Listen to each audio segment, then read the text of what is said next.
This is the HBCU Report being heard via the Two Live Stews Radio Network, twolivestewsradio.com.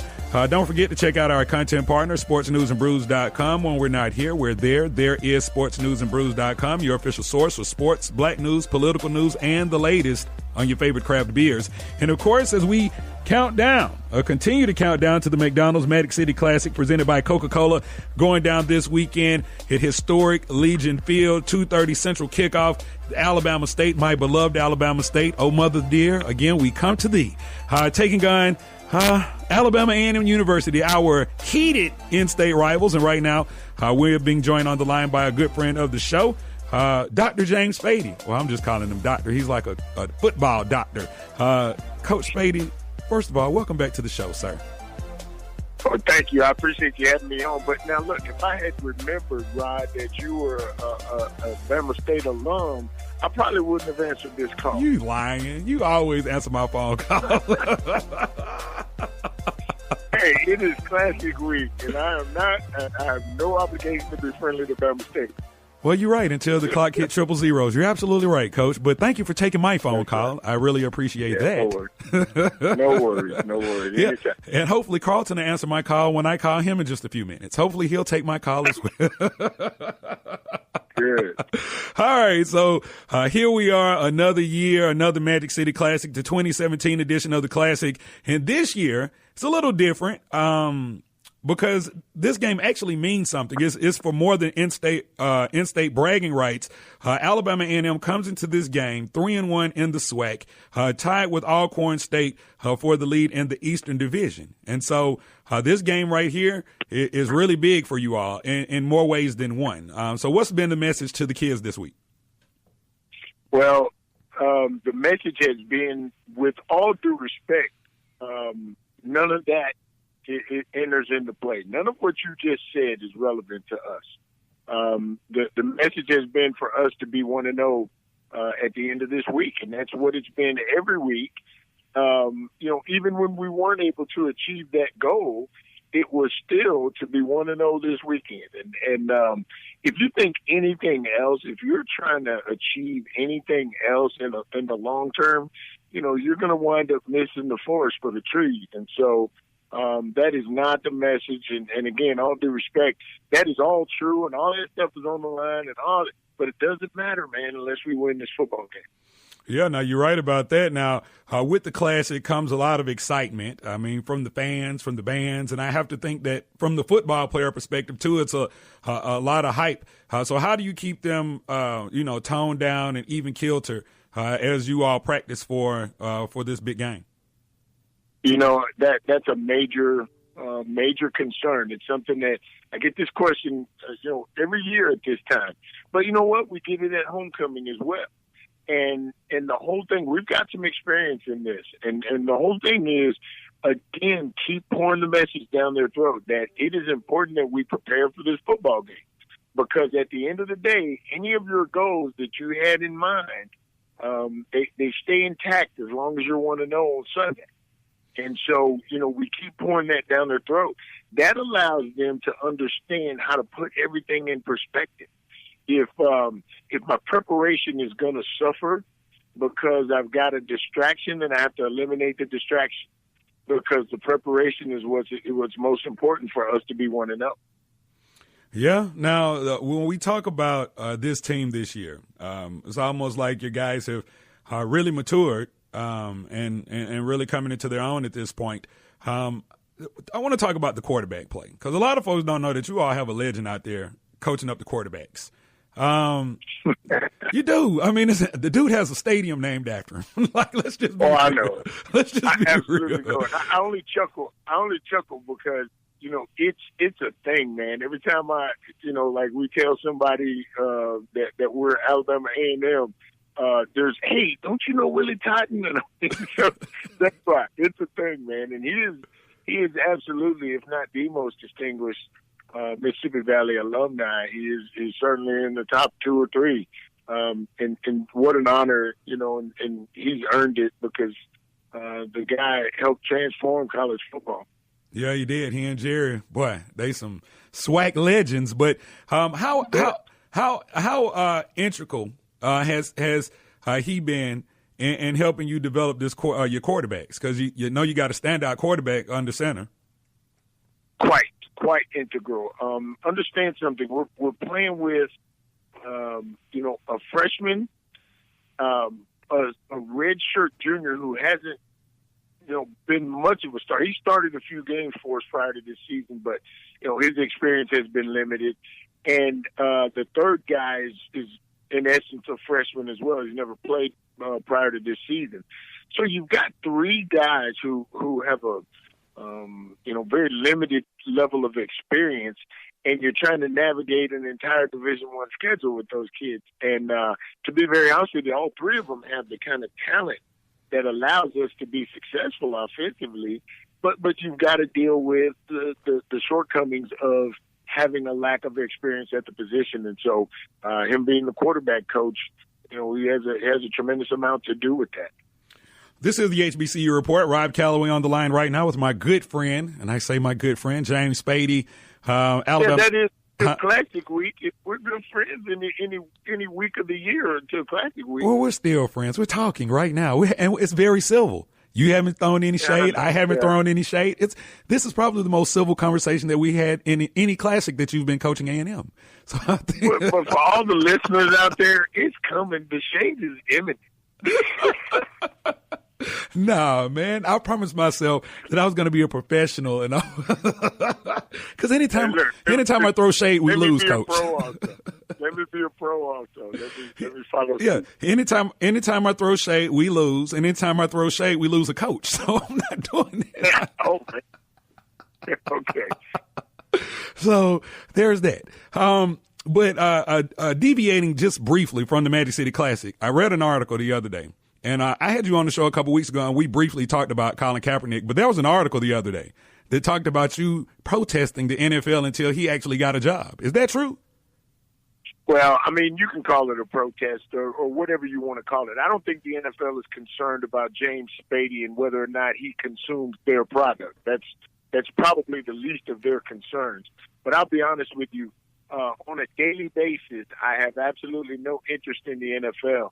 And, I had an opportunity to coach Colin Kaepernick. One year when I went to Nevada in 2010, he was our quarterback, and I feel very strongly about him as a person. And in light of that, no, I'm not interested in consuming the NFL's product, and I won't be until they do what's right. And let me give you another opinion about that. I have two young sons and a young daughter, and I have to teach my kids how to navigate life in a way that will allow them to live to see 30, 40, 50 years old, just in leaving the house. Son, do me a favor, pull your pants up, act differently than the rest of those kids act. If you get pulled over, keep your hands in plain sight. The fact that I have to do that, I think is a shame. And all the man was trying to do was use his platform. He was trying to use his notoriety to create a conversation that would allow me to not have to have those conversations with my 17-year-old son, not have to worry about whether or not my 14-year-old can go and hang out with his buddies without being profiled. And I think that's a worthwhile thing to protest. And you know what? He should protest it, and I totally support it. It may not be my choice to take a knee during the national anthem, but I feel like that was his choice, and we should respect that. That's why you live in America, and if you don't like it, don't live in America. Oh, right. Right. All right, so wrapping up with James Spady, head football coach of the Alabama A&M University Bulldogs. Coach, even though Bama State only has a win under their belt coming into this game, when you look at this team on tape, what are a few of the things that concern you headed into this weekend's matchup? So first of all, don't let that one-win thing, Oh, no, it's the classic, baby. It's the classic. All records out the window. I mean, that's right, because it's a one-game season, and it's a one-game season for both of us. And the beautiful thing about it is no matter how good you are, no matter how bad you are, this game can make a huge difference in the perception by your fan base, in the perception of the way your football team has performed this season. So it is a one-game season, and I don't care what their record is. I watch them on film, and they don't look like a 1-10, one-win team to me. They look a lot better than that. Maybe that's me, putting something out there that's not necessarily there. I don't know. But I know this. I'm not going to prepare for anybody who is not worthy enough to beat us. I'm prepared for a team that I expect to have a dogfight with. Yep, very good, very good. And hopefully Coach Hill-Eley will have them ready to go. And so he will. Oh, yeah, he will. Yeah, I'm sure. I know Don well.